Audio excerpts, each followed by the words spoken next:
All right. So again, my name is Tiffani Dickerson. I am the owner of Breast Choice Lactation out of Dallas, Texas, and I am a board certified lactation consultant.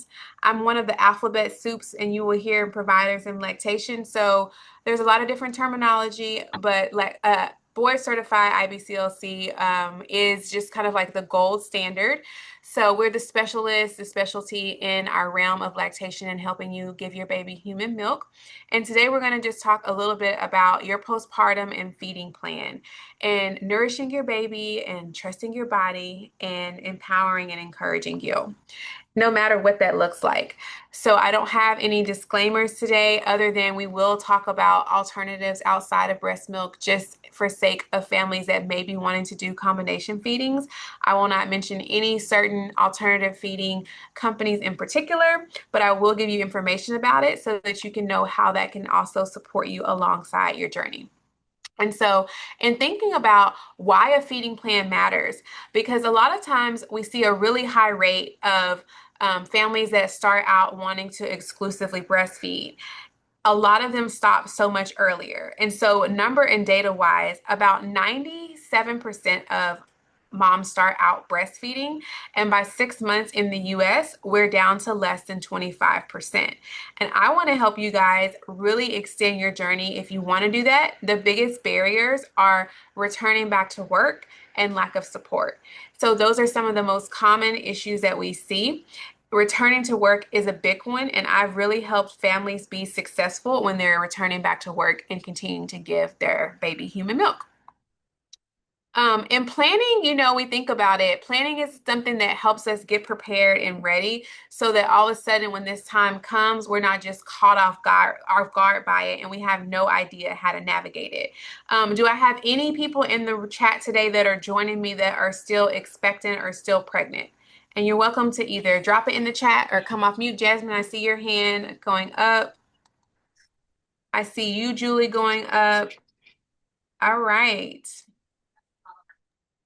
All right. So a lot of this can start before you even have your baby. So if you guys haven't watched or taken a prenatal breastfeeding class, I've been blessed to be able to work alongside Mommy Care Kit, and I've done some classes on prenatal support as well. So I would really encourage you guys to check out their other YouTube videos that they have. It's free. You get access for me, and I love, love, love disseminating and sharing information.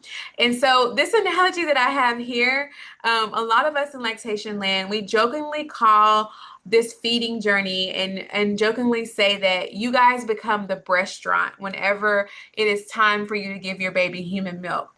And so they're latching onto your breast or you're pumping and you're expressing milk. We really want to think about one of our favorite restaurants that's open 24/7. So let me know in the chat or come off camera and let me know if you had to think of a 24/7 restaurant.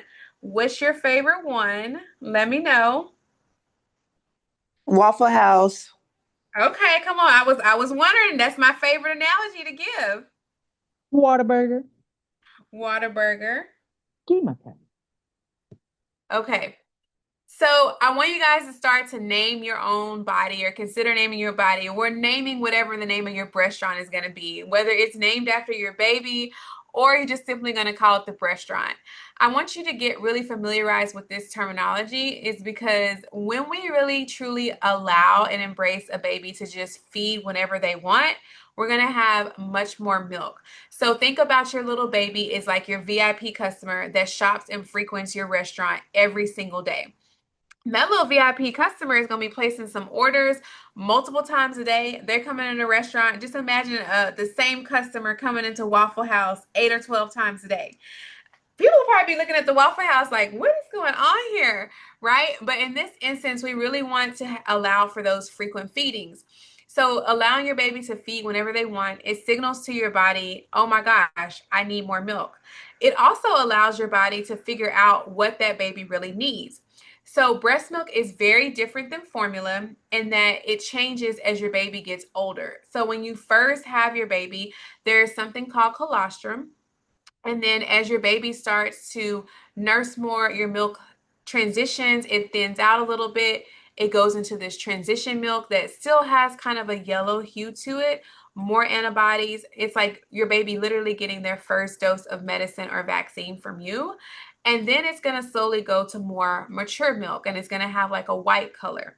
Well, when the baby latches onto the breast, there's this phenomenon that happens and it communicates with your body by the saliva in their from their saliva to your breast and that blood flow, and it lets your body it tells your body exactly what it should make for them. So just imagine being at a buffet and it having everything that your baby is customized and it needs, and you get to just kind of pick those little things off that buffet. So at 2 weeks old, it may not be as fatty, but at 6 months old, it can have a higher fat content, and that is uniquely designed for your baby. So if you're giving alternative foods such as formula or donor breast milk, mostly formula, it's the same thing over and over. It's 19 to 20 calories of nutrients, and after a while, it's kind of your body's way of your baby will start to experience that, oh my gosh, like you're giving me oatmeal over and over again. This is like the same thing. I'm gonna need more of this. But with breast milk, because the composition of what's in it is constantly changing, oftentimes your baby does not need a high volume. So as you start to consider that in your postpartum feeding plan, I don't want you guys to expect that your body has to make more and more and more and more, when actually for most breastfed babies, they max out on about 3 to 5 ounces total. So if you are producing around 3 to 4 weeks, 3 to 4 ounces, you have a full milk supply and longevity and an opportunity when you are still feeding frequently to continue to give your baby human milk. So that is just something to consider. All right. So when we think about what's in your feeding plan, we want to know how you want to feed your baby. So let me know in the chat if you started to think about it. Do you want to have them directly at the breast? Do you want to exclusively pump, which means you're primarily pumping or you're only pumping and you're going to give your baby that human milk? Do you want to do a little bit of both? Because technically pumping is still breastfeeding. Or do you want to incorporate formula because you either know that you're not going to have the support there or it's just a personal preference of yours? So let me know in the chat kind of what your preference is, and I'll have Rita help me with sharing some of that. So we've got Sandra and Jasmine. They both said both. And then Okay. Julie said breastfeed, but if needed, we'll do formula. And Okay. then Guild said currently doing both pumping and breastfeeding, donating my pump milk to another baby.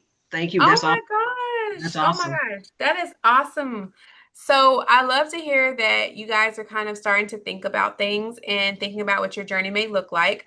And so one thing I want to make sure that you get really educated on is especially that first week. So your first 1 to 3 weeks, it really sets the tone for what your milk production is going to do. So on the very first day that the baby is born, if you're giving alternatives like formula, you just want to know what an appropriate amount is, or whether it's donor milk, whether that's your choice or there's truly a medical reason needed. So there's no reason on the first day that that baby is born that they should be taking a full bottle. And in the hospital, those full bottles contain about 2 ounces of milk. So your baby's stomach is literally this size. So we want to make sure that we're not overfeeding them. If we're going to do combination feeding early on, if they're getting this amount that tends to happen at 7 days, on the first day, they're not going to come to the breast as much. And so if you are like nursing them first and then offering an alternative milk, whether it's for a medical reason or a personal preference, such as donor breast milk or formula, it's going to send your body mixed signals and it's going to wonder if it needs to make a full milk supply or not.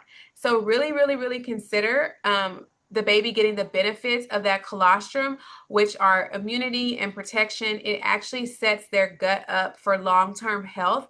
It cuts their goat almost like their gut like a probiotic. And so it really gives them some of those important nutrients to get their stomachs off to a great start. It also helps them with not overindulging and not overeating, which long term it sets them up for a lower risk of type 2 diabetes because they're less likely to overeat and overindulge and have blood sugar regulation issues from overeating.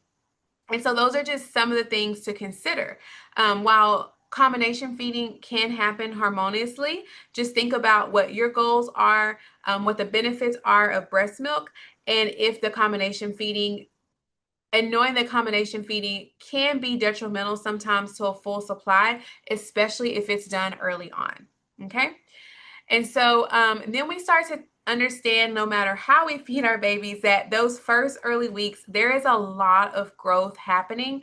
So in the first early weeks, your baby may literally be gaining an ounce a day for the first 2 or 3 months. And so no matter if you're giving breast milk, which is much easier digested, or you're giving formula, which tends to not be as well digested and kind of sits in their little tummies, which can make it seem like they're being fuller for longer, you just want to make sure that you're giving appropriate amounts. So if you're not, you're going to know if the baby's not tolerating the amount that they're getting because they'll be spitting up. They may be more gassy. They may just have more uncomfortableness. You can just see them starting to flinch after a feeding. And so then you may want to regroup and think, how much should I actually be giving? On the first day, if you have your notebooks out, and I will also include our little feeding regimen guide that I shared at the last session in this. On the first day, you're really only expecting drops to go to them. So a little goes a long way. So about a teaspoon. So again, for reference, it's about this little marble size right here.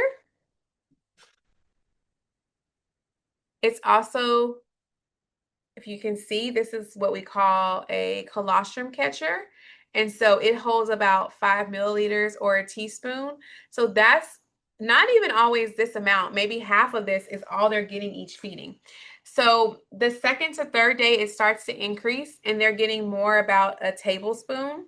So if you're giving your baby an alternative milk and you're doing combination, always try to offer the breast first so that your body gets some kind of stimulation to know that, hey, in this restaurant that's open 24/7, I still need orders being placed.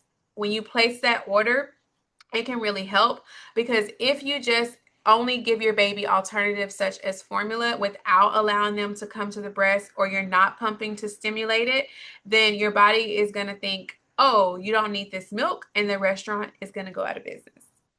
Another thing, if you are combination feeding, whether it's for a medical reason or for personal preference early on, I would say to ensure to help your body to go from this day 1 to day 7 milk, you may start pumping earlier so that your body gets extra stimulation and it knows that, hey, I really need to rev things up because I have a baby over here on day 1 that's getting day 4 milk.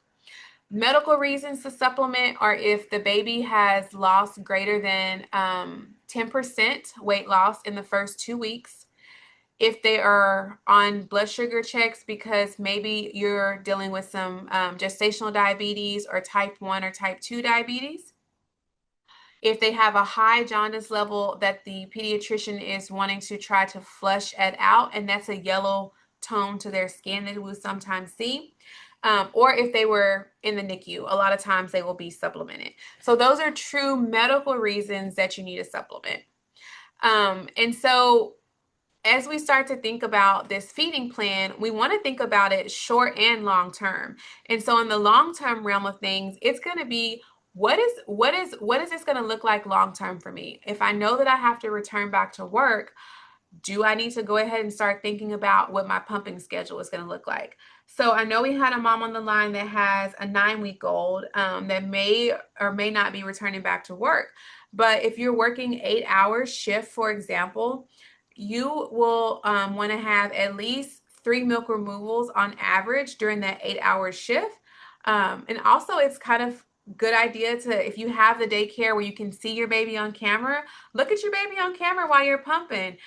See when they're feeding and see if you can start to see a routine of that and make those your pumping times, because your brain is going to know that your baby is getting fed based on their activity and how they're acting, and it can release hormones and encourage you to make a higher milk production during that time frame. And then also starting to find out in your area. Like, I'm available virtually, but if you need some in-person support, are there La Leche League meetings you can go to? Is there a WIC clinic that you can get services from? Is your pediatrician well versed in lactation? Are they supportive of lactation? How can my partner show up and support me during this? And then you may even want to have a reminder to yourself, like, when you are breastfeeding, you need an extra 300 to 500 calories a day. And so you may want to remind yourself that, uh-oh, did my presentation go away? I feel like it did. We can still see it. You can still see it? Okay. Mhm. So you may want to remind yourself that, hey, I need to make sure that I'm having enough milk removals in order for my body to continue to do this. So as I load this presentation back on my screen, because it did go away for me. We do have one question for you while we're waiting. Sure. Sandra said, how do you know what they are getting or if they're getting enough while breastfeeding? Oh, that's a great and a popular question. So babies are what I call little tiny humans, and they talk to our bodies a lot, and they communicate with us a lot. And so a way to know if they're getting enough is that you will see diapers. So you'll see wet and poopy diapers. And so the first day expectations are extremely low. All they have to have is one wet diaper and one dirty diaper. If they're having that, then they're on track and they're doing a great job. The second day, we typically want to see 2 wet diapers and 2 dirty diapers. So day 2, 2 and 2. The third day, we want to see about 3 wet diapers and about 2 or 3 stools. So you can roundabout kind of go 3 and 3. And then by 1 week, so by this point, we're starting to have up to 2 ounces of milk in us, which you may not be able to see, but you'll start having more wet and dirty diapers. So by that time, you're starting to have 5 to 6 wet diapers and about 3 to 4 stools. And that's where you're going to hang out for the duration of your breastfeeding journey. So those are some. Hi. So Yeah. you wouldn't like feel something physically happening? Like, can you feel like your breast milk flowing into them, or like if it stops or anything like that? So what you may experience, not all nursing parents experience it, but some people, when there is an ejection of your milk, so your milk comes from all the way. I'm going to grab my little demo here. So your milk comes from up here all the way down to get to your baby. So it has to travel. There is a hormone called oxytocin that contracts and extracts that all the way down here and helps it to eject out to your baby. Some nursing parents feel a tingling sensation when that happens. And then another thing that you will observe in your baby is you will start to hear them swallowing. So not on the first day because it's very, very thick. It's that colostrum. But as your milk starts to transition and increase about the 3rd to 5th day, you're going to start to hear that baby swallowing for about every 1 or 2 sucks. You'll just hear a swallow happening. And that's a good sign that they're transferring some of your breast milk and that they're able to extract out some of your breast milk. That's a really great question that you had. If you think of any. I'm going to do the first giveaway. While you're trying to get your screen together. So the first question is, how much milk do you give your baby the first day? Just drop it in the chat. Oh, my bad. What did you say, Jasmine? I said 2 ounces, but I think that's wrong. Is it 2 ounces? I remember that. Now, Jasmine, we just done talked about that. Come on, I appreciate you for answering though. But that's a great clarifying moment. So yeah, the first day. Okay, Julie we're gonna take another Julie one. said teaspoon, so I know that. Right. It was a teaspoon. Yeah, that's right. You trying to get a baby to 2 ounces the first day? My bad. So we've got a teaspoon. So Julie, I'm getting ready to send you a private message. Just send me I'm going to send you my email address and just send me an email and just say winner, right? Okay, Yeah. thank you. Question one. Okay. Okay. Here we go. It's back up and rolling. All right. Okay. All right. So as we look at these first 6 weeks, it kind of gives you oversight. So you're is it Guild? You're in your 9 weeks. So this may be a little past where you're at. But we talked about those first early days, and it's just a reminder that this milk may start out very slow, but it's going to increase and they're going to have very frequent feedings. So in order for you to establish and maintain the best milk supply, you want to keep this really fluid and going for those first 6 weeks. And you know how everybody talks about these 6 weeks. Oh, yeah, I just had my 6 week appointment, my checkup. I'm clear to go work out. And so for your milk production, just think about the first 6 weeks are really essential for your milk production. It transitions about that 4th to 7th day. And then if you're going back to work, which Gil sounds like she already did a phenomenal job with this because she's donating milk, I would encourage you, if you know you're going back to work, start slowly building your supply around that 2nd to 3rd week. And it doesn't have to be a lot, y'all. I know sometimes on social media we see like these freezers and these milk pours, and it can like get really exciting to see what your body is capable of. But if y'all recall, now somebody tell me, how many ounces did I say is a full supply? You can come off mute or you can put in the chat. Look at you, Jasmine. I see. You holding up the 2 fingers. We see you, Jasmine. Come on off mute. I I know you see. heard it. Anybody else? Julie, if you're talking to us, I can't hear you.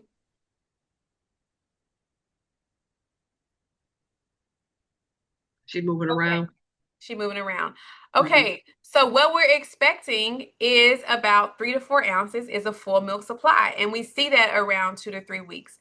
So what building a supply could look like to help you out in this postpartum plan is essentially just pumping 1 or 2 times a day after you nurse your baby.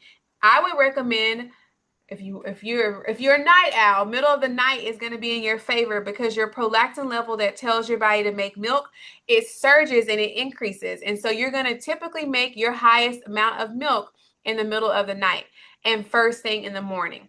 If you wait until the evening time, you'll notice that a lot of people start to reference that as a witching hour for babies. It's just that they want to nurse more frequently because your prolactin levels tend to go down a little bit. But your body is still giving your baby everything that it needs because as the volume goes down, the fat content starts to increase. Okay, so that's a big key takeaway. And because we know how amazing breast milk is, it changes.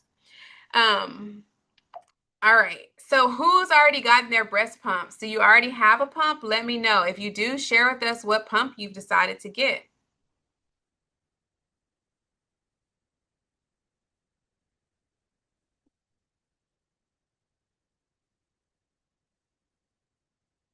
Spectra, oh yes. Zomi, okay, great ones, great ones. I saw your 4 to 6 ounces. 5 ounces. Okay, y'all are taking some good guesses. I love the interaction that's going. And if you didn't listen at the beginning, I did say we love engaging with you guys. We love giving giveaways. And so here we just kind of talk about what pumping looks like in combination feeding. So for the couple of people when we started out that said that they wanted to do combination feeding, this is just teaching you how you can do that. A lot of times I get asked, can I mix the breast milk with the formula? Yes, you can. I would say that you can do that. However, breast milk is just so much easier digested. I would encourage you to consider if you're going to do combination feeding for medical reason or personal choice, let the breast milk coat the baby's stomach first. So give that breast milk all by itself. And if you smell breast milk, if you even are brave enough to taste your own breast milk, you will see that it has a very different smell to it and taste to it. And your baby kind of may want to savor that. And so I would give that first. If you are not having a full day supply, you may find it really beneficial instead of giving like one full 3 or 4 ounce bottle at a time of your breast milk, that you split that out over feedings so that each time the baby gets a little bit of your breast milk, and that can help them to digest that formula if they have to give that so much easier. Okay. And so this is really targeted to and geared towards anybody that is desiring to combination feed. While we know that breast milk is the best for your baby, and it does have the most nutrients and antibodies, we understand that some families want to combination feed, and so we're just here to give information about that.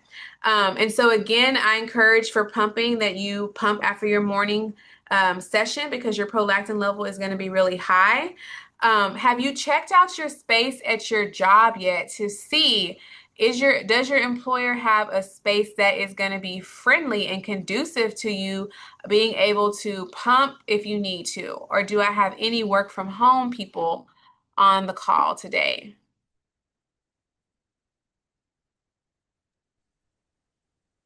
I work out my car. Okay, Jasmine. So the mommy care kit does have a wearable pump that's included, the Motif, correct, Rita? That is correct. Motif or Glow. That is correct. Okay, so once your milk supply is well established, Jasmine, you may find that a wearable pump or even a hand, which is a manual pump that looks a little bit like this, is really helpful for on the go, and having some pump wipes with you to clean and sanitize it. That can still make pumping feasible. If you're gonna have your baby with you, you of course could always nurse your baby wherever it feels comfortably. But yes, and then Julie, stay-at-home mom. Okay, so for you, Julie, you may never have to ever pump unless you desire to. If your baby is not gonna need to take bottles, and you're always going to be available, then there's no reason at all for you to ever Right. pump if you don't think you're going to be separated from your baby. I I know there's didn't with my son, but just in yes, case. I have a yes, pump. yes, yes, yes.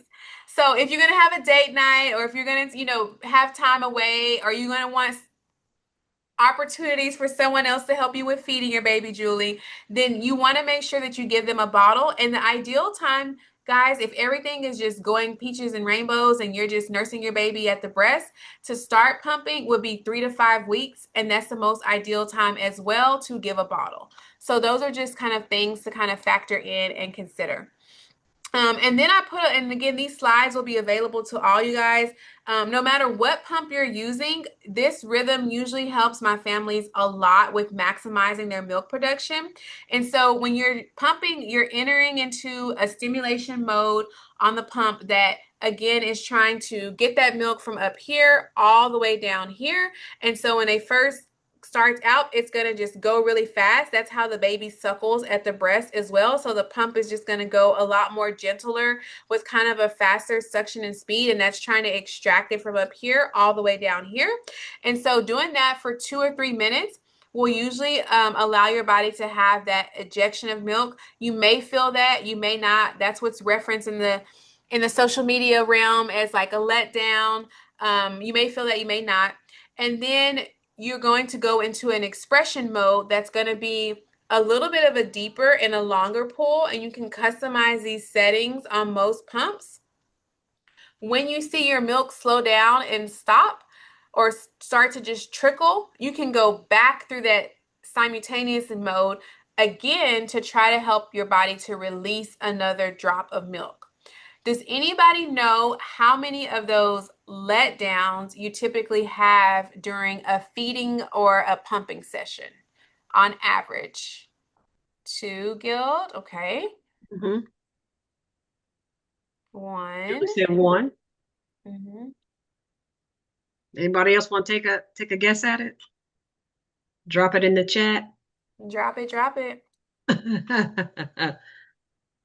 So, Gil, you're the closest to it. Yeah, there we go. Some more answers. Stephanie and Danielle. It's anywhere from 2 to 3 for most nursing parents. That could vary, but generally speaking, it's about 2 to 3 on average, about every 5 to 10 minutes, just depending on where your stress level is at. Is your stress blocking your cortisol and not allowing milk to flow?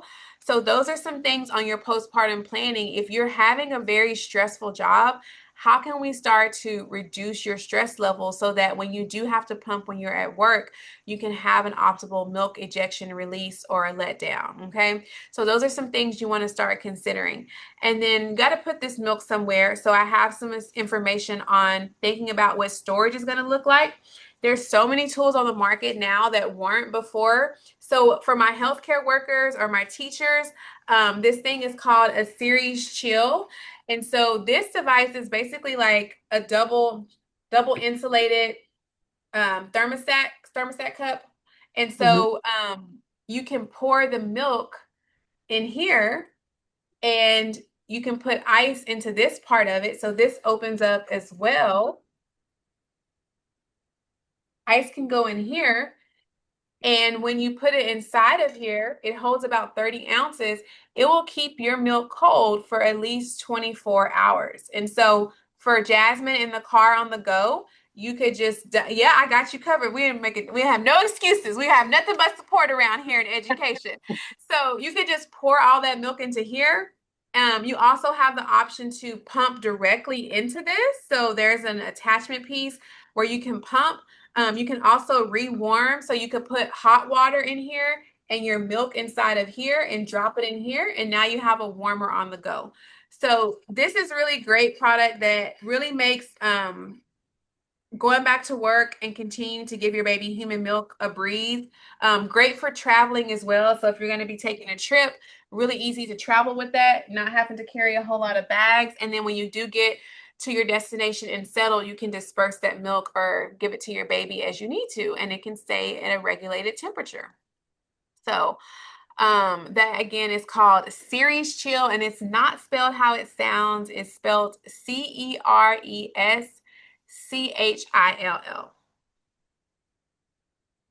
All right. All right. And so in your postpartum planning, you want to again start to build your team. How many of you guys are using a doula? Let me know in the comments if you're going to have a doula. Who knows what a doula is? I know you guys had a segment on doula, right? Did it already happen, Rita? No, it's coming up next week. Okay. Oh, look at me. Dropping it. Yeah. So if you haven't heard that terminology, you're not sure what it is, I'll give you a little insight. It's like a birth coach. But that's something that you want to start thinking about. So Rita, do we have anyone using a doula? We've got Jasmine. She said hers is, he's an MIA. Guilt said she did, and that was pretty much it. Okay. Well, doulas can really help support, especially if you're wanting to have an unmedicated birth, with coaching you, position changes, education, self-advocacy. So they're not advocating necessarily on your behalf, but they're teaching you how to advocate for yourself, equipping you and your partner, teaching your partner how to do hip squeezes. And if you are having an unmedicated birth, those are your best friend. So teaching you all those things, even if you're having an epidural, pain management up until that point, the normal changes that are happening in your body. And then some doulas even do postpartum care. So these are some ways and reasons that you want to start reaching out for a lactation consultant. So if you're having pain in your nipples, tenderness and soreness is normal, but bleeding and cracking and pain beyond a week is not. As your milk makes that transition, so we can imagine if we're going from here to here in a week, that's a lot of milk production increasing. And so, Julie, your experience, you have another baby, so I'm sure, I don't know if you've experienced engorgement and kind of can speak to what that's like, but having and going through that, there are some things that can definitely help with it. You just know when your baby needs to be fed. Exactly. With engorgement. Yes. So your body will send you messages and communicate. There was another person in the chat or came off camera and said, well, how do you know the baby's getting it? Or how do you know it's working? Well, your brain and your breasts are harmonious and they're connected. And that's because of that hormone called oxytocin. And so things that you can do to help during engorgement is applying a little bit of something warm to your breast right before you feed, a warm shower, a warm towel.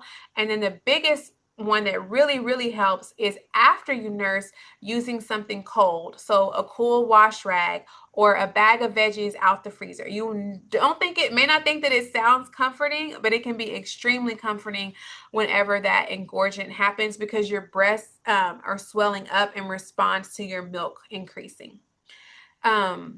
A lot of times it's a perceived low supply, and so knowing what the normalcy is, and that breastfed babies tend to feed more frequent and more often. And so if you're going to combination feed again, to have that done successfully, considering offering the breast first. All right. And then if you're having any latching issues that are not resolved. All right.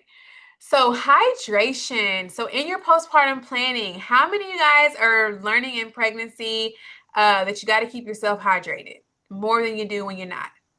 Okay, well, I hate to be a spoiler alert, but it doesn't end just after pregnancy. You want to continue drinking a goal of about 100 ounces a day. Your milk is a lot made of water. Mostly made of water, but it also is what helps nourish your baby, and it helps your body know that, hey, I have enough on board for myself. So I have enough for you, Jasmine, as an example. I have enough on board for Jasmine. Now I can give to my baby. My body can give this milk to my baby for milk production. And the same thing goes along with eating and nutrition. These are some suggested meals and things to incorporate. Breast milk and breastfeeding, it really loves and does well when your protein is high.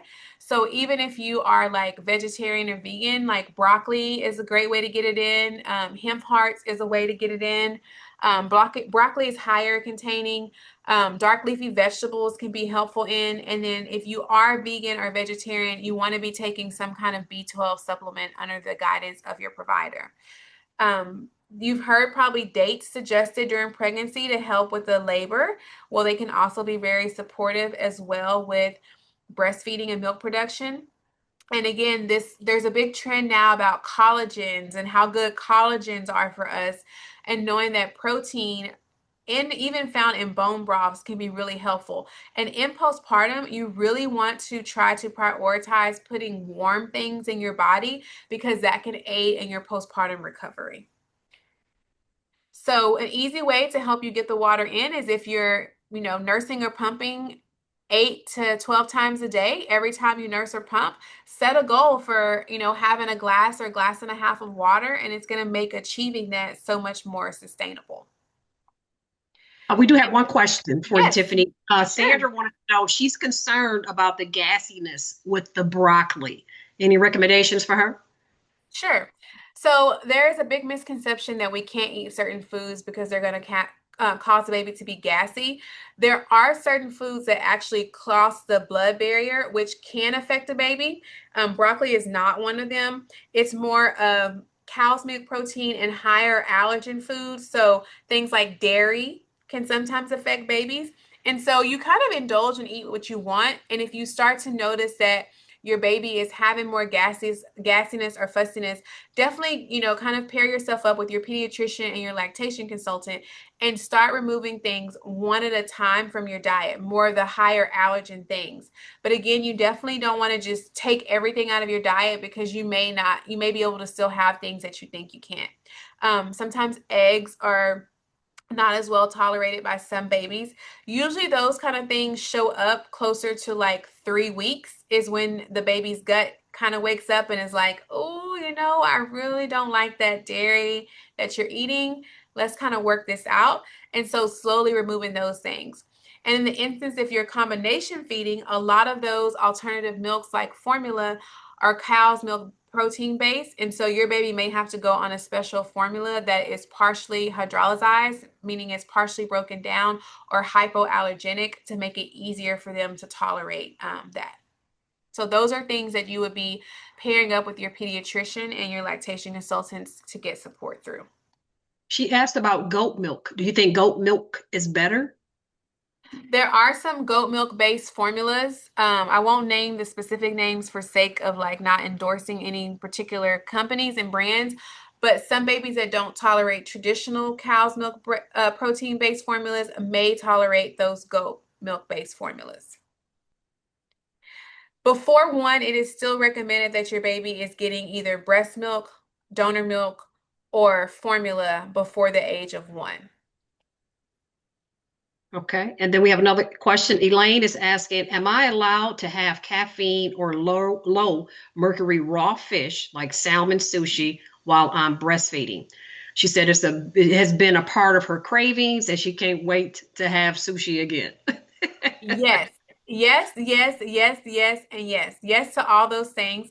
So with caffeine, you can have up to 200 milligrams a day, which I will tell you if you go to your favorite barista and you have a coffee made, it's a one and done for you. You didn't hit that 200, maybe even more, okay?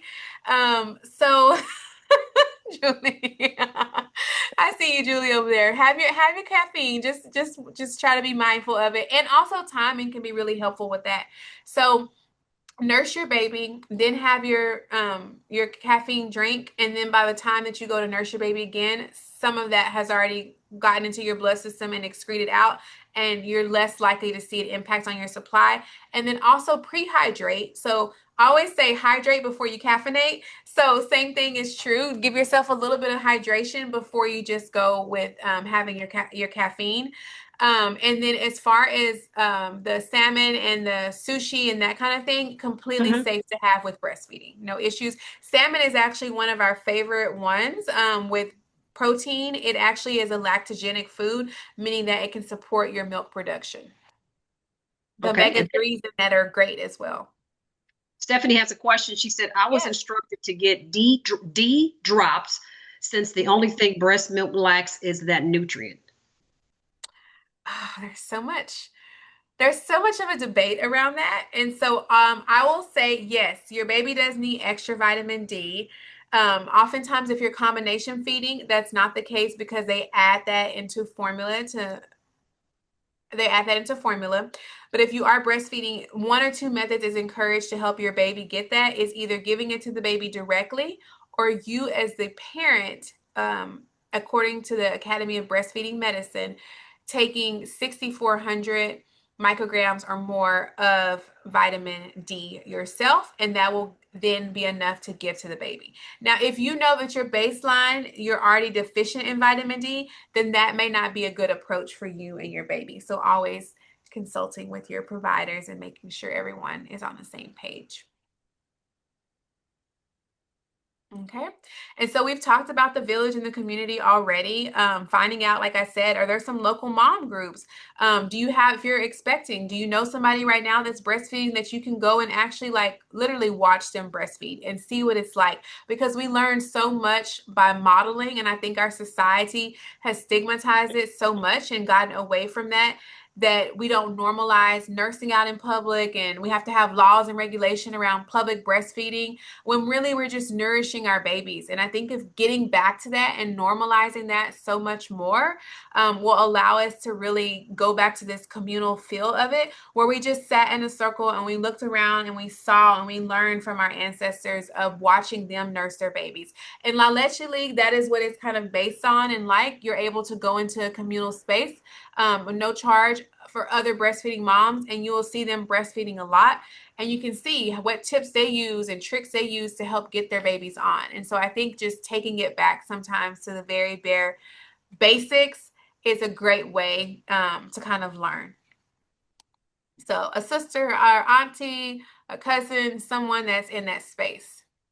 I have been dropping a lot of information on you guys today, but I also want to make sure that you have an opportunity to get more access to some of the resources that we have. So if you're wanting lactation consultant with visit with myself, I can do virtual visits internationally. So even you and Jasmine, you're somewhere in Texas, but I'm not sure if I heard where, but I can connect with you virtually. And then I also have resources for other lactation consultants that are maybe directly in your state should you need some in-person support. And then we have a class that's dedicated all to breastfeeding and breast pumps. And we will also have our first virtual one coming this summer. So I believe in May, we'll do our first one. So if you're early on or if you're in postpartum and you're just like, I don't know which pump to pick, I really want to do well with pumping, come to that class. We'll talk all things pump. And then we have our other prenatal breastfeeding class, and then a special discount code, like I mentioned, for you guys on our amazing products. So we heard your pains and your cries. A lot of families said the biggest reasons why they stopped nursing were because of lack of support, pain, and feeling like they didn't have enough milk supply. So we created a holistic herbal line of lactation products. So you're more than welcome to check that out. And you get a little savings for being on this call today through Mommy Care Kit. And so our code is there as well. All right. And we will take any questions that you got. You have me in front of you. So we left a little bit of time for questions.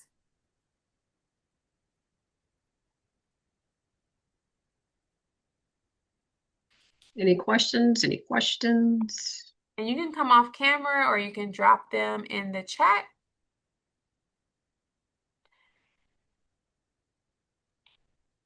No questions, but definitely very informative. Especially the information about knowing what full production was. Because with my first kid, I stopped at 6 months because I just thought I wasn't producing enough. But now knowing what full supply is, I guess I was right on target. So yes.